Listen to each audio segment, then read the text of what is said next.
Good evening and thanks for joining us on Nationwide today on the network service of the NTA. I am Elizabeth Omori. President Muhammad Buhari has expressed sadness over the brutal killing of some citizens, including a vigilante leader and village head of Dabna, a village in Dukwaba and Hong local government area of Adamawa State. In a statement, the president directed respective agencies under the Ministry of Humanitarian Affairs, Disaster Management and Social Development to immediately assess losses in the community and send support. Meanwhile, President Buhari has raised a high-powered delegation to visit the community to convey his sympathies to the families of the victims and the government of Adamawa State. Authorities of Nuhu Bamali Polytechnic Zaria say 9 students have been released after 4 weeks of abduction from the institution. The students have also been reunited with their families. 6 of the students in Kaduna and remaining 3 in Zaria. The school authority confirmed abductors released the students early Friday morning around 7 axis of Igabi local government area of the state. The National Primary Healthcare Development Agency says Nigeria's white poliovirus-free status is not under threat as there has been no case of white poliovirus isolated anywhere in the country since Nigeria was certified free since 2020. This is against the rumor of an outbreak of a new polio variant in some states.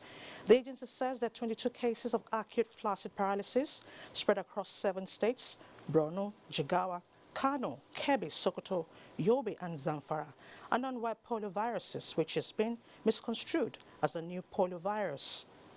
The agency assures Nigerians that it will continue to partner with relevant bodies to conduct surveillance and vaccination campaigns in order to prevent and contain any possible importation of the white polio virus. Still talking health, the Nigeria Center for Disease Control has confirmed and detected a case of the COVID-19 Delta variant in Nigeria. A statement by the head of communications, NCDC, Dr. Yaya Disu, says the variant was detected in a traveler to Nigeria. Following the routine travel test required of all international travelers and genomic sequencing at the NCDC National Reference Laboratory in Abuja, the Delta variant is recognized by the World Health Organization as a variant of serious concern due to its increased transmissibility, which has so far been detected in over 90 countries, expected to spread to more countries. The NCDC is urging Nigerians to ensure strict adherence to public health and social measures and get vaccinated as the COVID-19 vaccine is safe.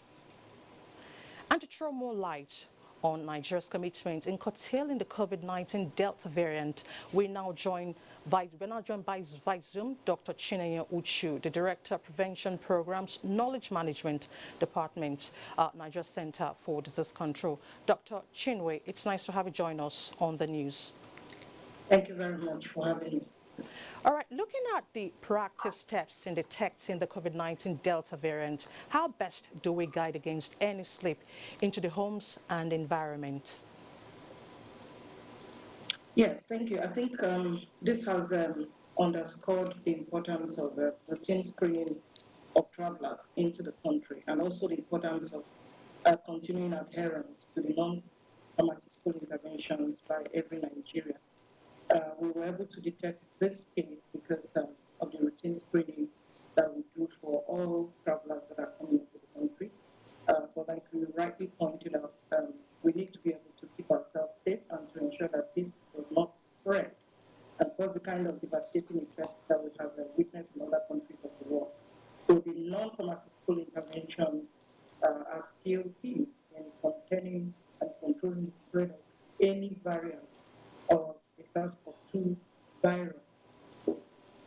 Ensuring that people continue to wear their face masks in public spaces and places, and wash their hands frequently with soap under running water, avoiding large gatherings, and ensuring that all those protocols of wiping surfaces frequently are adhered to. And of course, vaccination, that people get vaccinated. And with all these issues of false information, rumors about the vaccine, we have to guard against this and make sure that Nigerians are vaccinated as soon as possible. Our target is to achieve up to 60% or more vaccination of the population so that we can attain that herd immunity that will ensure that nobody gets infected again. So this is what we are doing, and this is our call to all Nigerians. There is no need to panic, but there is every need for us to adhere to prescribed preventive protocols. All right, Dr. Chinwe, the cases of COVID-19 in the past few days slightly increased. Could this be associated to public neglect of protocols? Sorry, I think your voice broke at a point. Can you come again with your question? All right, I said the cases of COVID-19 in the past few days slightly increased. Could this be associated to public neglect of safety protocols? Well, that has been the observation, that each time the public failed to adhere to prescribed protocols, the numbers begin to rise. COVID-19 is a highly infectious disease, and the virus is spread from person to person through droplets from the respiratory tract. So once the person that is infected with the virus comes in contact with another who is not infected and is not well protected, is not masked up, the tendency to transfer that virus from the infected to the non-infected is there. So increasing number of cases have been associated with flagrant disregard for COVID-19 protocols. All right, Dr. Chinwe Ocho, Director of Prevention Programs and Knowledge Management Department, Nigeria Center for Disease Control. Thank you so much for your contributions on Nationwide today. Thank you very much. Thank you very much. The disagreement over what should constitute hazard allowances of junior and senior health workers will continue to linger. This is as a result of the inability of union leaders to harmonize their submissions and agree on fixed amounts for considerations by the federal government.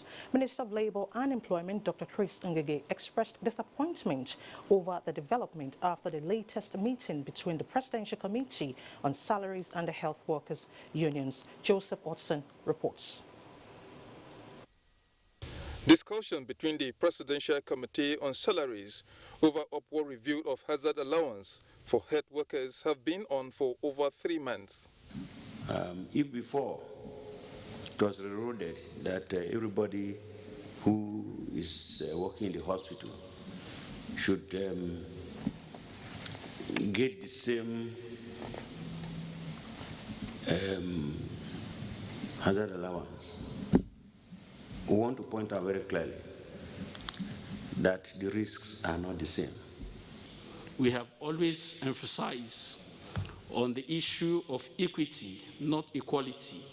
Though the federal government has moved up from the 5% monthly hazard allowance paid health workers in Nigeria with an offer of 350% for junior and 600% for senior workers, the Nigerian Medical Association and the Joint Health Sector Union are having varying submissions and are struggling to shift grounds. The latest engagement has also ended in a deadlock. The proposals they have submitted differ, and they are not able to harmonize now. We also will take both positions back to Presidential Salaries Committee and look at it with salaries, incomes and wages, and then we can then take a government position. On the threat of strike by both unions, the minister says he has called on them to obey labor laws and withdraw the idea. The federal government has proposed a sum of 37 billion naira for monthly hazard allowance for health workers. But the two unions are finding it difficult to agree on what should be the share of the senior and junior. In Abuja, Joseph Utsen, NTA News. You're watching Nationwide on NTA. Time now to head to Lagos, where Michael is standing by with some reports for us. Hello, Michael.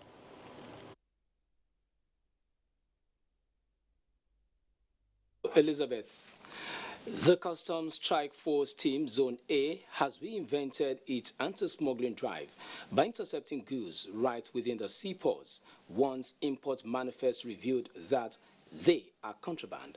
The coordinator of the team, Amodu Shuaibu, said this while briefing the media. It is an unusual seizure. 4 containers loaded with unprocessed logs of wood of different sizes. The value of the timbers, which is above 900 million naira, were intercepted en route via Papa Port for contravening extant law, placing a ban on wood on the forest list. This is unwholesome. They should have a change of mind so that together with them, we will build a viral, strong and dynamic economy. The Customs Strike Force Team Zone A has enjoined intelligence support and knowledge-based surveillance in its anti-smuggling operations, and this led to the interception of another container filled with 550 cartons of footwears, apart from the 1,709 bags of foreign rice seized in a single month. These formed parts of the 86 seizures made between January and June, with duty-paid value of close to 1.7 billion naira. If they are contraband, we seize at the port and forward the same to them. In this connection, for the past 2 weeks, we have been able to seize 2 containers carrying what? Synthetic carpet grass. It's prohibited. Within the period under review, the Customs Strike Force team did not just raise demand notices in the region of 1.9 billion naira, but there is a reorientation of business owners on the need to comply with regulations on importation. Port authorities and regulators are restoring sanity within the Tinkan Island corridor with the removal of shanties and structures constituting security threats and impeding on the ease of doing business.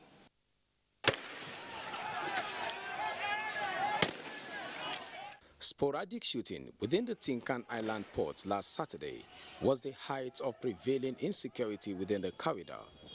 The situation is now guiding regulatory agencies on ways of returning sanity to the environment, adopting a simple security approach that the best way to get rid of criminals is to smoke them out from their hideouts. In the night, they go beyond what we thought. Even to the extent that in the daytime, you see the hoodlums covering the road, any vehicles or truck coming out of the port, they stop them to collect levies. So that's illegal levies from them. This building at Oando bus stop, a convergence point for touts, popularly called area boys, has succumbed to demolition. It is part of a clearing exercise tagged 360-degree cargo clearance aimed at opening up the corridor for seamless operations. What we want to do now is to consolidate on that action and ensure that consistently trucks that have businesses in the ports come into the ports only, either to pick or to take out cargo or to drop empty containers. Shanties, kiosks and containers obstructing traffic flow were not spared, including a market right under the bridge at Liverpool. It is a successful exercise that has opened up the corridor, but the worry here is what now becomes the reclaimed expanse of land. In the next few weeks, you will see some construction works will spring up to boost the activities in the port. Sustaining this initiative by the Nigerian Ports Authority and the Lagos State government will not only ease traffic along the corridor, but also reduce turnaround time for cargo delivery and evacuation. Lagos State government has introduced what it calls traffic management solution, a handheld electronic device to capture real-time traffic violations by violators who rely on inducement of law enforcement agents to evade arrest in any part of the state. Musa Tolia reports. Violation of traffic laws remains a major challenge which creates gridlock in several parts of the state. With the introduction of the traffic management solution, those in the habits of going around the traffic law and inducing law enforcement agents to have their way must now have a rethink or face the wrath of the law. The traffic management solution is a handheld electronic device which shows real-time picture and video evidence of road traffic violations and eliminates close contact with traffic management officers across the state. It can issue a ticket immediately and then it's sent to your address. So this is what it's going to look like. We want people to make sure that when they pay a fine, it's actually going to government coffers rather than to people's pocket. The handheld device comes in handy for officials of Lagos State Traffic Management Authority and Vehicle Inspection Service in their operations to monitor activities of motorists on roads across the state. If you are caught and you're sent a ticket, if you have a dispute of the accusation, you have two choices. The first choice is to opt to go to a magistrate court to defend your position. And the second option is to pay the fine. The traffic management solutions seeks to modernize operations and simplify enforcement by eliminating situations that facilitate impediments and cause counterproductive results on the roads. In Lagos, Musa Tolian, NTA News. Time now for some messages, and when we return, Nationwide continues from Sokoto, and Sadiat is our guide. Please stay.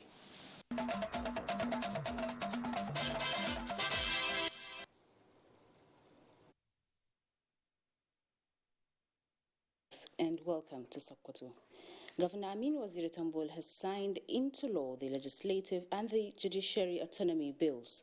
Lalatu Abdullahi reports that Governor Tambol and Vice Chairman Nigerian Governors Forum, who assented to the bills, assure that all the states of the Federation will allow the autonomy become a reality.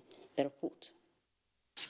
Presenting the bills to the governor, Speaker Sokoto State House of Assembly Aminu Muhammad Achida said the legislative arm of government will sustain harmonious working relationship with the executive in the overall interest of the state. Sokoto State Governor, who is also the Vice Chairman of the Nigerian Governors Forum, Aminu Waziri Tambol, noted that the forum has been totally in support of the financial autonomy of the two arms of government.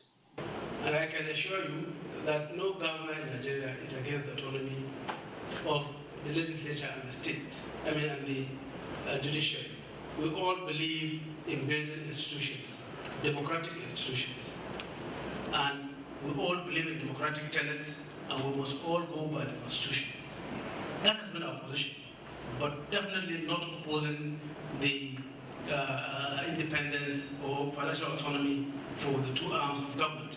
The signing into law of the two bills is expected to mark the beginning of a new phase in the annals of democratic development in the state and country in general. In Sokoto, Lalatu Abdullahi, NTA News. Now, Zamfara State Command of the Nigerian Security and Civil Defense Corps has established 2 special squads to ensure prompt response to distress calls and other emergencies across the state. The newly created units are the Rapid Responses Squad and Female Response Squad to operate 24 hours a day. Haliru Muhammad Umar has more. The establishment of the Rapid Response Squad and Female Squad by the Zamfara State Command followed the recent inauguration of similar squads at the national headquarters of the Nigerian Security and Civil Defense Corps to ensure maintenance of peace as well as protection and rescuing of the civil population. Commissioning the 2 units, Commandant General of the organization, represented by Sokoto Zonal Commanding Officer Sammani Muhammad Inwa, said the development will re-energize the service to win the fight against insecurity. My Commandant General sent me to you people to extend his goodwill message, being the best command to establish woman rapid response unit. I want to assure the state that we do everything possible to support the governor and the members of the state in partnership with other state agencies to curb this insecurity. The gallant officers and men of the newly established teams who appear to be combat ready for the task ahead will be available 24 hours a week to promptly respond to distress calls and other emergencies. In Gusau, Halliru Muhammad Umar, NTA News. And that's it from here. It's now back to Ruth in Abuja. Thank you so much. The Oba of Benin has expressed displeasure over the purported claim of ownership of the yet-to-be-returned looted artifacts by some individuals. Obayawa II is in a crucial meeting with the palace functionaries and members of the Benin royal family on the sidelines of the matter. The Benin king, who is currently addressing his people, said he has never seen such a situation where some persons claim ownership of what belongs to the palace and the Benin people. He revealed that there are plans to return the artifacts by the German, British and French governments. When returned, the monarch has plans to set up a museum for the Benin people in front of the palace. The National Steering Committee on Poverty Reduction with Growth Strategy is hitting the ground running as it sets up technical groups to execute its various programs. The whole idea, according to a member of the committee and Governor of Nasarawa State, Abdullahi Sule, is to remove 100 million Nigerians out of poverty in the next 10 years. The committee, chaired by the Vice President Yemi Osinbajo, with members including 6 governors representing the 6 geopolitical zones of the country: Minister of Finance, Budget and National Planning, Minister of Industry, Trade and Investment, Minister of Agriculture and the Minister of Labour. It also includes the Secretary to the Government of the Federation, among others. At the first meeting held at the Vice President's wing of the State House this Thursday, members looked into the term of reference and the composition of the technical groups that will work in various areas. Members of the technical group was also reviewed.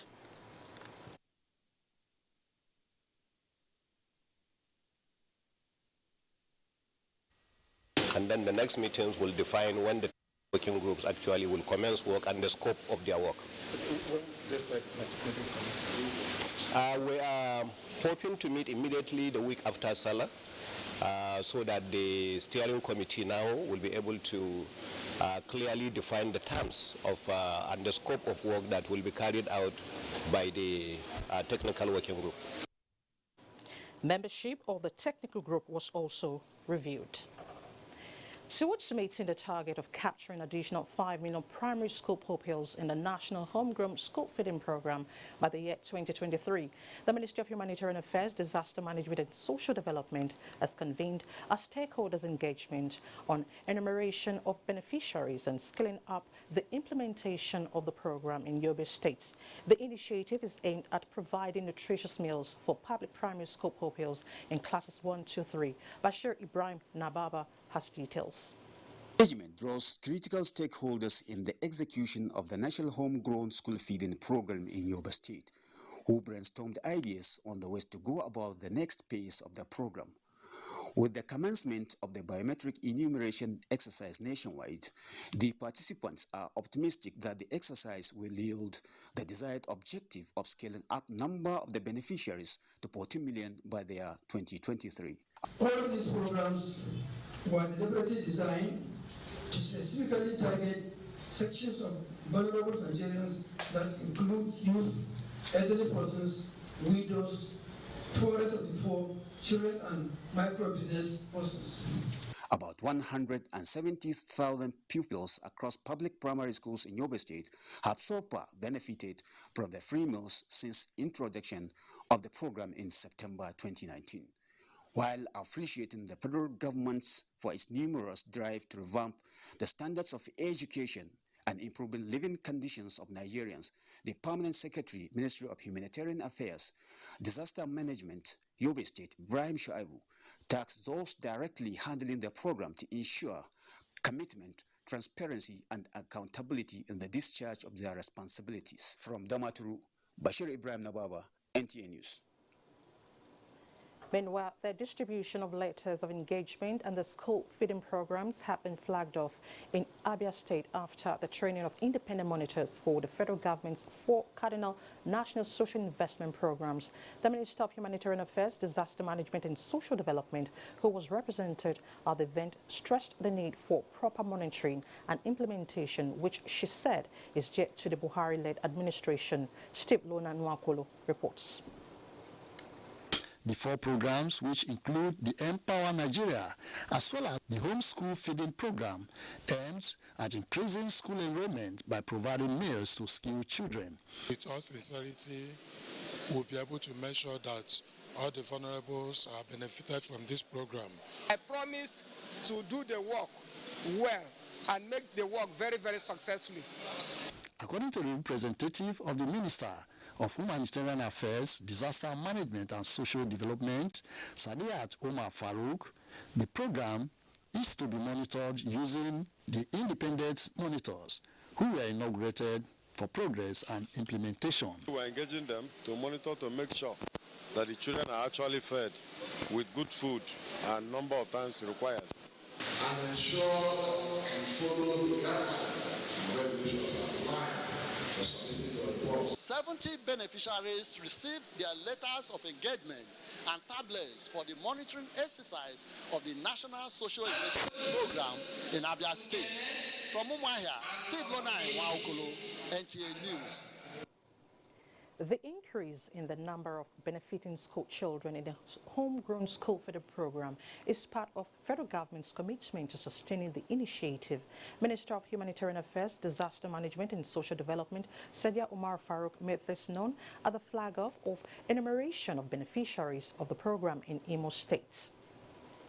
Government Homeschool Feeding Program is one of the social investment programs created by the present administration to provide free meal for school children across the 36 states of the Federation. The flag-off of the stakeholders' engagement on enumeration of beneficiaries and scaling of the program in Imo State is to enable schools in the state key into it. Aimed at the provision of one nutritious meal. Minister of Humanitarian Affairs, Disaster Management and Social Development, Sadia Umar Farouk, who was represented, says the president recently approved 5 million more school children to be captured in the program and tasked stakeholders on thorough enumeration of the school children in the state. The youth corpers, the National Orientation Agency officers, and staff of the ministry will go into the villages with the local government where you have all the primary schools. Primary 1 to 3 is entitled. The state is ready to actualize the vision that for this particular initiative and to ensure that everybody and every child who deserves and needs this school feeding program gets access to the feeding. There's a wide range of benefits to the people, the children, the local farmers, because it's homegrown school feeding program, so it's locally food harvested in the state. This flag-off marks the commencement of the enumeration exercise in the state. In Owerri, Beatrice Anyam, NTA News. To other matters, the House of Representatives had a committee set up to investigate the 19.2 billion railway rehabilitation project of the Eastern Rail Line has commenced sitting. Speaker House of Representatives Femi Gbajabiamila says accountability is the overriding objective of the investigation. Dayo Munshola reports. The investigation was sequel to a motion moved on the floor of the House in May this year concerning alleged abandonment of Eastern Rail Line that connects Port Harcourt to Maiduguri, which was reawarded for reconstruction by federal government 10 years after it was awarded for rehabilitation. The 3 companies handling the 3 sections of the rail line were on ground as members of the committee raised their concerns. Today, legally, there are 2 jobs running on the same site. The exit part. By law, legally. You say you don't have exit. Because you have not disengaged the old contractors and you have engaged a new contractor. The non-completion does not mean that train services have not commenced. So the benefits of that project have already started to accrue. And the benefits have a finite lifetime. After a while, you must maintain again. So we're talking about projects that were done in 2011, 2012. How on earth will you spend over 80% of 72 billion on rehabilitation? Then all of a sudden, you terminate that contract, disbanded the job, and start up another different job on the same rail line. The committee, however, directed that the Nigerian Railway Corporation should furnish it with all the payments made to the contractors within 7 days. From the National Assembly, Dayo Gunshola, NTA News. Time to pause here. Let's now join Kemi in Ibadan for some reports. Hello, Kemi. Hello, Elizabeth, and a warm welcome to Ibadan. More residents of Imekwafon in Ogun State have received the second jab of COVID-19 vaccine since the commencement of the exercise. Correspondent Tope Alabi tells us more. Health workers in the area deployed use of phone calls, sending text messages and public address system to call out residents, especially those in the remote areas, for the second jab of COVID-19 vaccine. With the increased number that we have day by day, we still expect that people should come out in number more. And in Tricos, residents have been receiving their second jab at different designated primary health care centers. Residents commended government for the vaccination against COVID-19, saying they have not experienced any serious side effect since they took the first jab. At the time I took the other first one, so it didn't do me anything at all. I'm okay, I'm fine. Even though the one I take now, so I'm okay. I didn't feel anyhow. I thank the federal government for their assistance they give to us so that we don't have any sickness in our life. A total of 2,151 residents who took the first jab are expected to be administered with the second jab of AstraZeneca COVID-19 vaccine in Imekwafon area of Ogun State within the 40 days earmarked for the exercise. In Imeko, Tope Alabi, NTA News. And the seventh in the series of free medical and surgical outreach of Kwara State government has been flagged off at the primary healthcare center in Ofa local government area of the state towards improving the health of the populace. Damilola Balogun-Lebio has the reports. The medical conditions that will be attended to include, but not limited to, breast lump, scrotal swelling, cataract surgery, and free eyeglasses. Main target of this medical outreach are indigent members of the society. The surgeries and consultations will be held weekly at newly built or upgraded primary health care centers in the 16 local government areas in the state. I commend our health team and coordinating role of the State Ministry of Health towards ensuring that all this information reach our people wherever they live. We plan to cover about 3,200 members of the public across the 16 local governments in a way that each of the local government areas have 200 beneficiaries comprising 15 general surgeries, 15 cataract cases, reading class for 50 or more, and medical consultations for about 120 people. There was a symbolic distribution of free eyeglasses at the flag-off ceremony. The free medical and surgical outreach is also expected to increase access to infant and maternal care. Damilola Balogun-Lebio, NTA News. You're still watching Nationwide on the NTA. Time now to go for a break. When we come back, Nationwide will continue with Abubakar in our Maiduguri Center.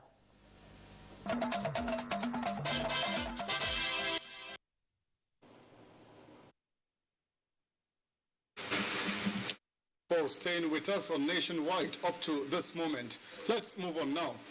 Borno State government remains committed to take the lead in repositioning Sangaya education in the country.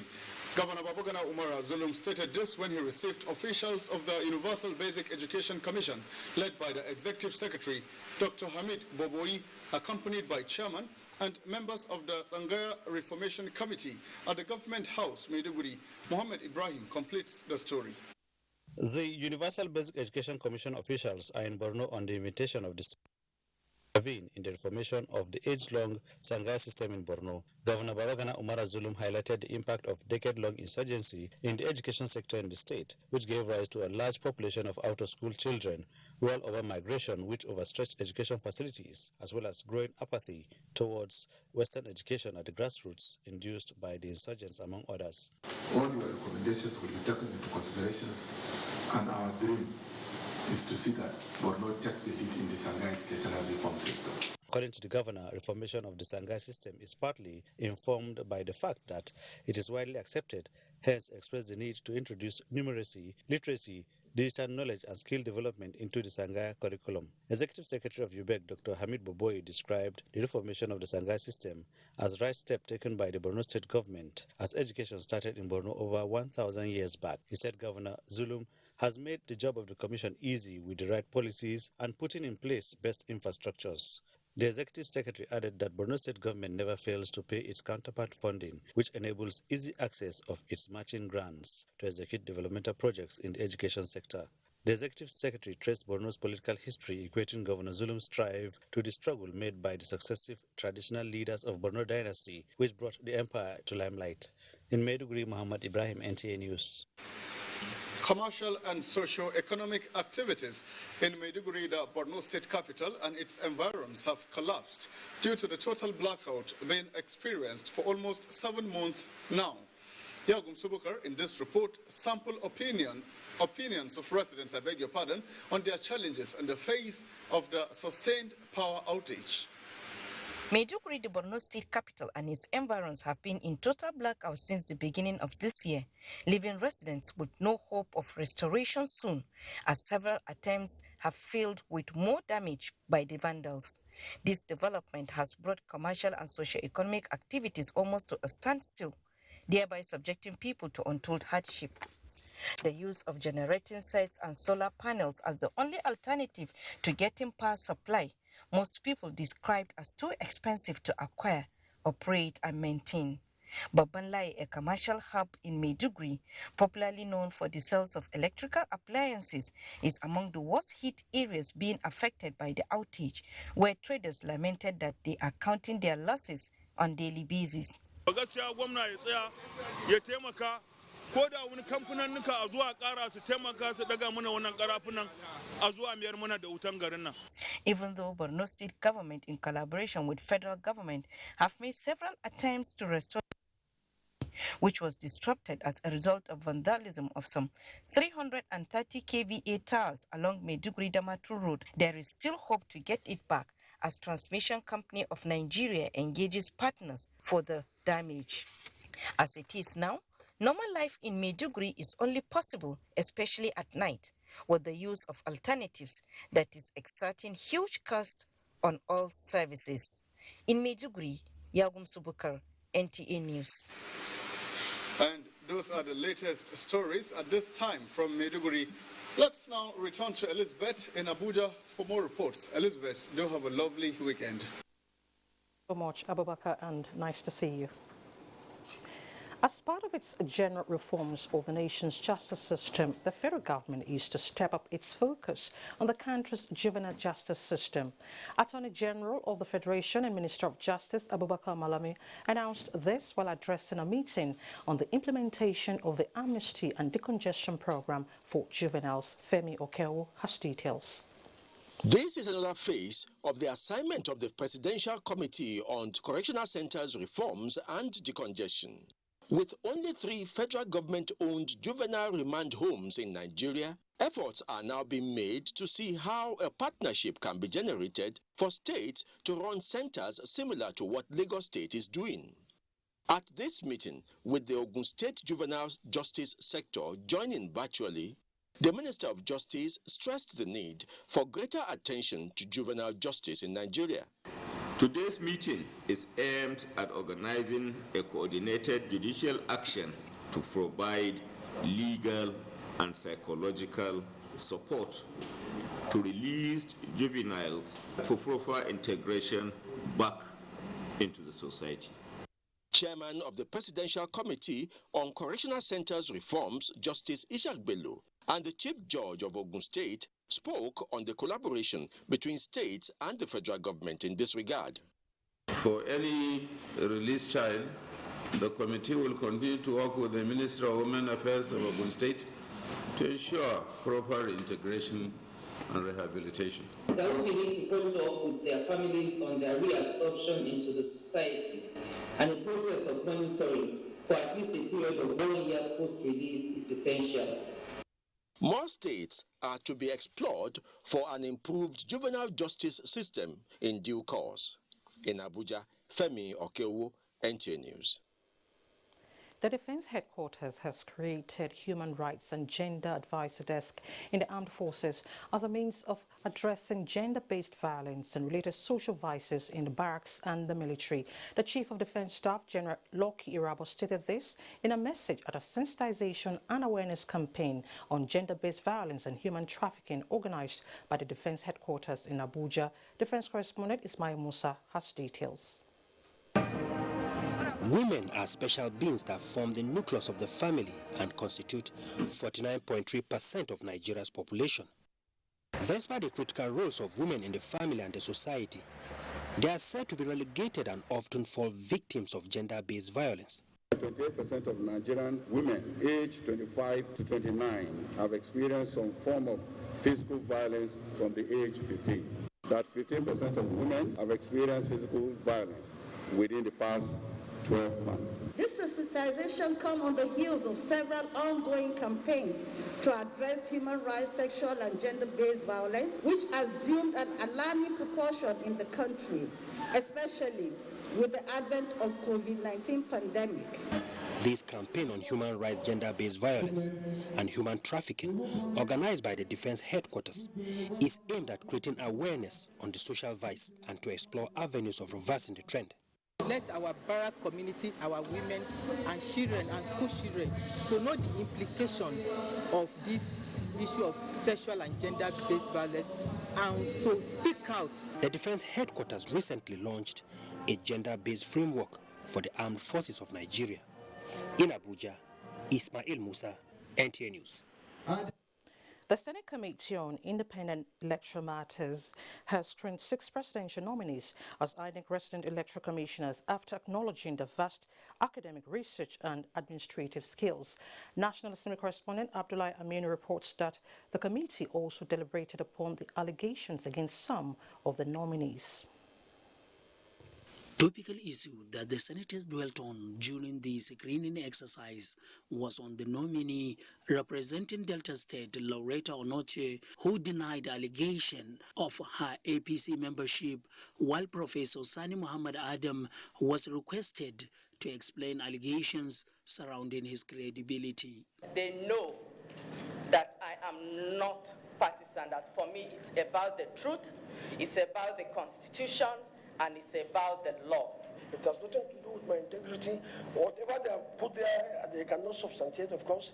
Mere hearsay, and the court never acted on any one of them anyway.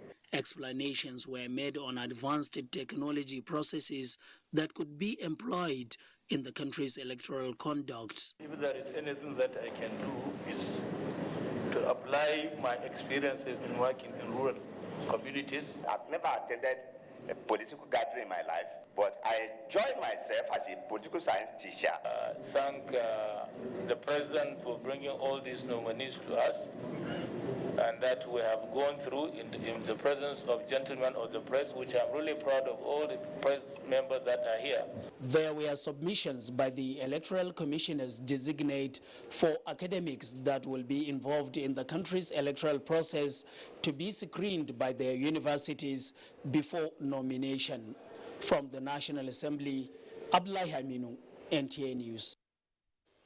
Into sports now, the second edition of African Mini Football Nations Cup 2021 is ongoing at Ilaja, Ibadan, Oyo State. Correspondent Kene Magbudike will bring us up to speed with the unfolding events as we join him live. Kene, can you hear me loud and clear? Yes, Elizabeth, thank you. Well, we can authoritatively tell you that Elijah here has been a beehive of activity since last night when the competition went underway with Nigeria, who had a host, drawing goal legs against Libya. And the second game on the night saw Egypt beating Ghana by 3-1. This evening at 6 p.m., we are expecting the defending champions, Cote d'Ivoire, to take on Burkina Faso, and later on, Zambia will play the 2018 runners-up, which is Senegal. But then the organizers are trying to make a lot of readjustments to their program because 8 teams are not coming to the competition owing to certain reasons. The likes of Tunisia, Morocco, Algeria, and South Africa had to pull out due to COVID-19 concerns, while flight issues prevented Djibouti, Somalia, and Gabon from coming to the competition. And so that means 8 teams are presently vying for honors right here in Elaje, Ibadan, Oyo State. The games have been fantastic, so to speak. The people are so happy. It is the second edition, so to speak, after the 2018 edition in Libya, which was won by Cote d'Ivoire, like I earlier mentioned. But this evening, we are actually expecting to see good soccer. I can tell you that the spectators here have been having much fun. But then the Nigerian side, which drew against Libya yesterday, people have been talking about that, and we want to find out exactly where that puts the Nigerian team on the scheme of things and going forward. Let's quickly invite Fabian Edaba, who is the coach of Nigeria. Good evening to you. Yeah, good evening. We shared this poise last night with Libya. That's your team. Yeah. Where does that place us, on the table, and what is being done to ensure that going forward? Actually, for now, I still first on the table with the same point with Libya, and I strongly believe we're still going to maintain the top. Yesterday was a tough match, and the boys actually played well. We actually encountered 1 or 2 problems, but we adjusted, and by the grace of God, the boys they came back to their fitness and were able to hold Libya 1-1. A lot of people think we are not going to. Is the best in Africa, but yesterday my boys did well. So going forward quickly, what do we expect? Yes, our next match we are playing against when? Monday. I'm going to pick 3 points because I believe in my boys. My boys are good. Wish you good luck, Fabian. All right, so of course these games will run until the 18th of July. That the new champions will be crowned, or will it still be Cote d'Ivoire returning the trophy? Your guess is as good as mine. It's back to you, Elizabeth. All right, thank you so much, Kenneth, for the updates. And that's Nationwide today. Thank you so much for watching. Do not forget to connect with us at the NTA. Take action against rape and rapists. Good evening.